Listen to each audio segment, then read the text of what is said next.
Are you ready, kids? Aye, it's time to face facts. You probably know the basics of SpongeBob SquarePants' backstory, a beloved children's cartoon created by Steven Hillenburg, who sadly passed away in 2018. But did you know that SpongeBob almost had a very different life? Almost as different as Squidward as an emo. Welcome to my channel. And today let's dive into the strange origins of SpongeBob. In a pineapple under the sea lives a sponge who changed pop culture forever. We're talking about SpongeBob SquarePants. But SpongeBob didn't start out so innocent. His creator, Steven Hillenburg, was actually a marine biologist, not a cartoonist. He worked at an ocean-themed educational institute where he developed a comic called the Intertidal Zone, which is basically the real blueprint for Bikini Bottom. There's even a panel where SpongeBob meets a deformed starfish named Patrick, pretty similar to the one we know and love today. Except in this version, he's called Spongy and he lives in a shoe. That's right. In the earliest days, SpongeBob lived in a shoe under a bridge with his pet snail Gary and his best friend Patrick Star. Oh, and there was also a mermaid named Pearl who was the daughter of a famous ship captain. Sounds like the origin story of another iconic Nickelodeon show, The Fairly Odd Parents. Coincidence? But wait, there's more. The original comic also featured a money-loving squirrel named Sandy, who was definitely not a karate-chopping, nut-loving, oxygen tank-wearing, spacefaring adventurer yet. In fact, she was more of a damsel in distress in the comic, although she did have a science degree in the original concept art. So there's that. It looks like SpongeBob's supporting cast was quite different from the final product. And what about the villain, you ask? Well, there wasn't really a villain in the original comic. One of the main reasons for this was because Steven wanted to make a show that both kids and adults could enjoy, kind of like Ren and Stimpy, which had a similar non-linear, episodic format to the Intertidal Zone.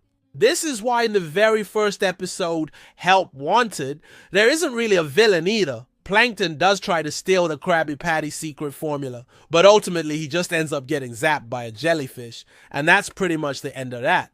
Instead, Steven opted to go with character-driven slapstick comedy that could be enjoyed by all ages, like a really old-school Looney Tunes cartoon. It makes sense then that when he pitched the series to Nickelodeon, they weren't exactly sure what to do with it. They thought it was a bit too weird, if we're being honest. But they liked the characters and the world he created, so they asked him to make some changes that would make it more appealing to a younger audience. So Steven retooled the series, made the dialogue sillier, added more sound effects, and made the animation style brighter and more simplistic. Kind of like the animation from Ren and Stimpy, but simpler. Then in July of 1999, SpongeBob SquarePants premiered to a massive audience thanks to its placement as a special after the first Rugrats movie. It was a hit with critics and fans alike. The writing was sharp, the voice acting was superb, and the animation was unlike anything else on television. At the time, it felt fresh, original, and most importantly, fun.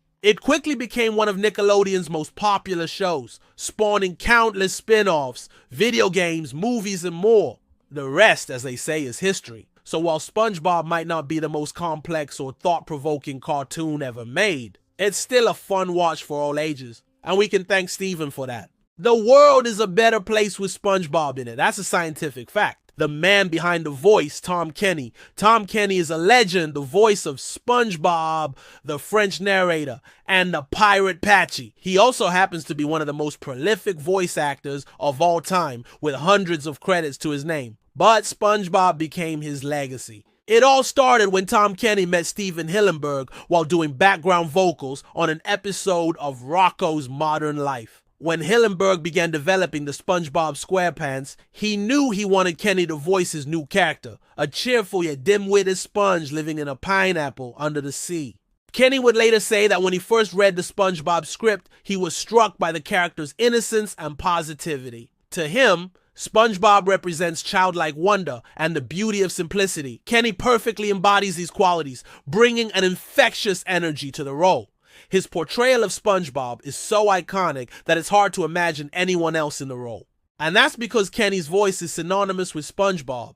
It's a squeaky, high-pitched sound that's both goofy and endearing. He creates his sound by tightening his throat and pushing the sound through his nose, a technique he learned from his time doing live theater. It's not an easy sound to maintain, especially over the course of several seasons. But Kenny is up to the task, hitting every note with precision and comedic timing. SpongeBob has been on air for over 2 decades. During that time, Kenny has voiced the character in hundreds of episodes, as well as several movies and specials. He's also reprised his role as SpongeBob in various video games, theme park attractions, and even a Broadway musical. It's hard to overstate SpongeBob's impact on popular culture. It's been translated into more than 60 languages and is enjoyed by viewers of all ages. The show has its own universe of spin-off series, including Camp Carl, The Patrick Star Show, and the upcoming The Amazing World of Gumball. In 2023, SpongeBob memes were among the most shared on the internet. From silly Sponge to a cultural icon, he became the voice of a generation.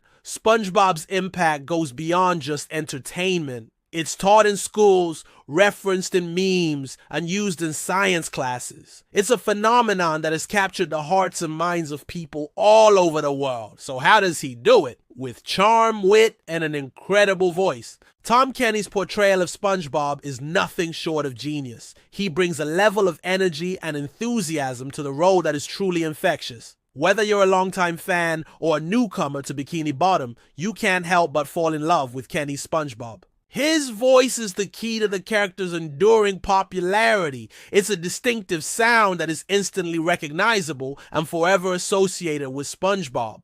When Kenny first landed the role, he had no idea the kind of impact he would have. But as the years went on, he became more and more aware of SpongeBob's growing popularity. He's received numerous accolades for his voice work, including 4 Primetime Emmy Awards and 2 Annie Awards.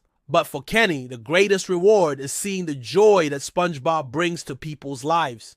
In a recent interview, Kenny reflected on the character's enduring appeal. He said, quote, "I think people are drawn to SpongeBob because he's such a positive, optimistic guy who always sees the good in people and never gives up, no matter how many times he's knocked down. I think we could all use a little more of that in our lives." As for the future of SpongeBob, Kenny is just as excited as the rest of us. He's currently working on new episodes and can't wait to see what the next chapter brings to Bikini Bottom and its residents. So, here's to Tom Kenny, the voice of SpongeBob. May your voice continue to bring laughter and joy to people around the world for years to come, and may SpongeBob continue to be a reminder that even in the darkest of times, there is always light at the end of the tunnel, or should I say the jellyfish fields. So what do you think? Did you know about the differences between the original SpongeBob and the SpongeBob we know and love today? Let me know in the comments below.